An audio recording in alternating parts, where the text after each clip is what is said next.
What is up, guys? It's your boy No Shoes coming at you live from the prep room for the new hometown New York Metagross and your coach, me, No Shoes.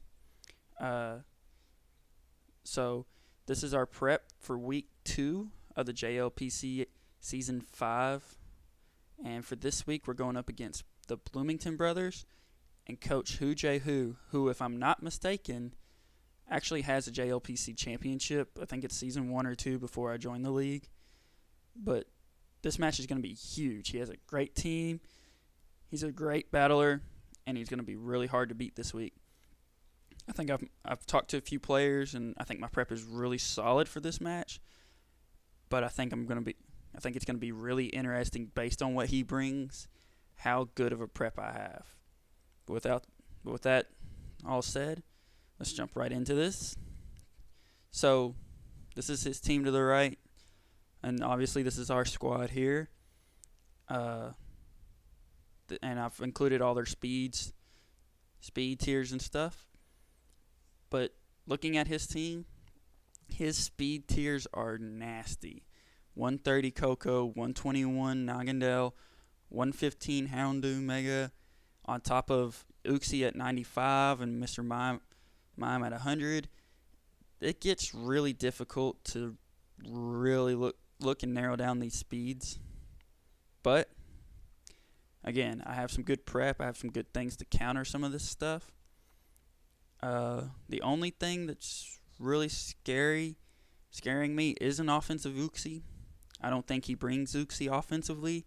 If it comes, Uxie always usually runs defensively anyways, and I think he'll try to stick to that. But other than that, I have really good prep for everything else on his team. Vileplume and Scavalier I don't see coming because of Arcanine. I think Arcanine's a pretty good bring in this match, but I don't think those two will come. I think I'll be a little bit more scared of those. And Mammo's going to be interesting if he brings it. It's going to be a 50-50 on how to play that Mammo. But with that being said, let's move straight into the team that I brought and I prepped for. And we're going to lead things off here with our Hawlucha. I didn't bring Nightwing last week. I really should have. I really regretted not bringing him last week. I'm bringing him this week. I'm bringing him Bird and Electric Seed. So he has Coco. Coco has to bring terrain. Has to bring terrain. There's no other abilities for Coco that are released. So Hawlucha, Electric Seed, that's almost guaranteed. On top of Coco bringing electric terrain, I'm bringing both Pincurchin and Lapras with a Thunderbolt. So either way, I'm going to get a terrain up. You'll kind of see the tech later about with those two. But I decided bringing the electric seed on Burden. It just makes Hawlucha so much more powerful. And this thing comes in every time against the Houndoom. Houndoom has nothing really for it at all. So if you bring in Hawlucha, and if I cross chop and he switches into Coco, then a minimum row cross chop and poison jab has 25% chance to OHKO. Now, cross chop has high crit ratio. That's why I'm bringing it over Drain Punch in close combat. Is because of that high crit ratio, because I'm going to need some of those critical hits versus like the extra power or the extra survivability. And then I'm speed creeping the Houndoom, so I'm always going to be faster than the Houndoom. That does take away a little bit from my power because I can't run Adamant, I have to run Jolly. But cross chop still OHKOs Houndoom. It just hurts against things like Coco and Celesteela and Nagandel. Taunts there to kind of disrupt some things from setting up some hazards, maybe even some defog options there. But overall, Hawlucha, Nightwing is going to be great in this matchup. So the next mon that I really saw that really worked well was a Selgor. Selgor is faster than everything on his team at max speed, and I think that I'm gonna tripped up enough to where Selgor will always be the fastest thing on the field. This is gonna be faster than Coco. Period. To the end at max speed. So if he doesn't bring max speed Coco and he tries to speed creep for Hawlucha, with the modest nature, I'm still gonna be faster.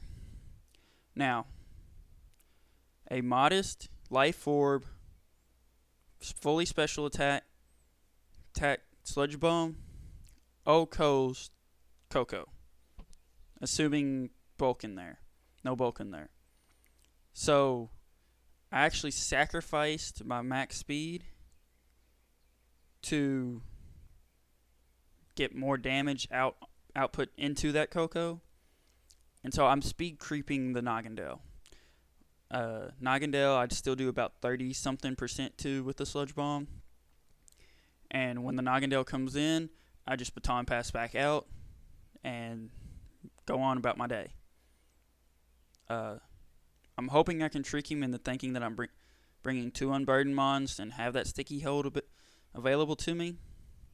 And I'm really, really hoping that I can trick him into staying in and doing something to where I can get an encore off and he can be trapped a little bit. But we'll see. So I have the 2 Unburdened Mons coming, and in order to set up the trap even the best way possible, I have to bring the Terrain Mon. I have to bring Pincurchin. I'm running Lightning Rod, so Selgor is my primary Coco switch in, my primary Coco counter. Coco does nothing to me when I'm with Selgor. The first thing Coco sees when it comes in is going to be this Pincurchin. I'm going to get him with the Lightning Rod. I'm going to get him with the Rocky Helmet because, like I said, if there's no reason for Hawlucha not to click Poison Jab, if it's going to be an 80 or 90% chance to OHKO, then I'm going to click Poison Jab. But if it's only a 25%, I'm going to be a little bit less wary to click the Poison Jab. So we're going to try to figure this out.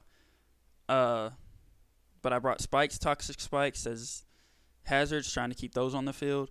I did bring Terrain to try to get it set up so that I can still take advantage of it if I need to.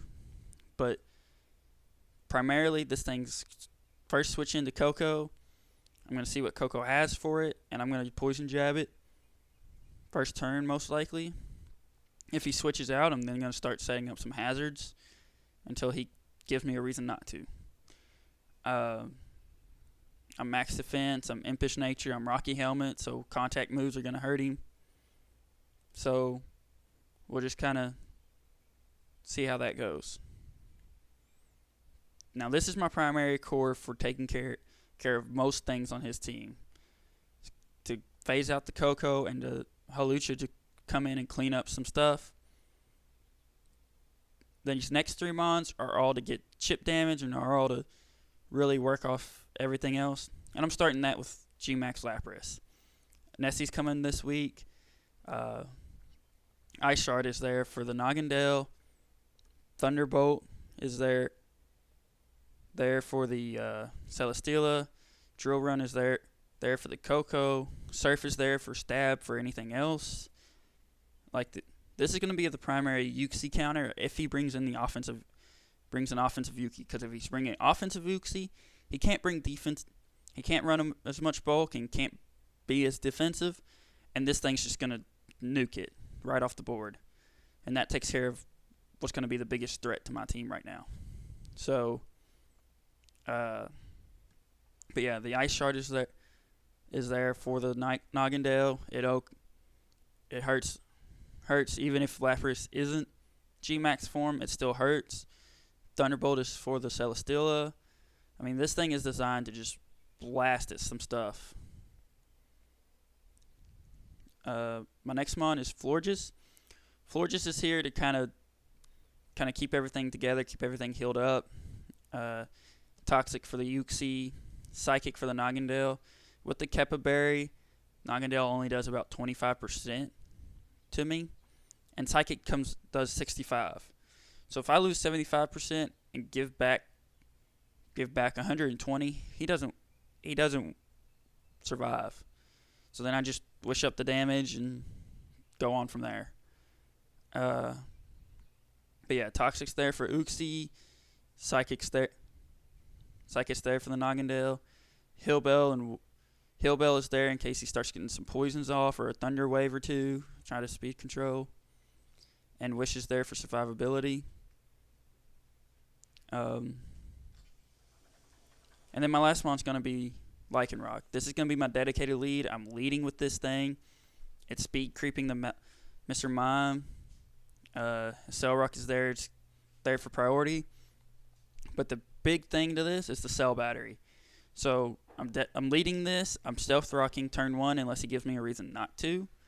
And then after that, I'm probably going to switch because by that point he's probably going to have something in to scare this out.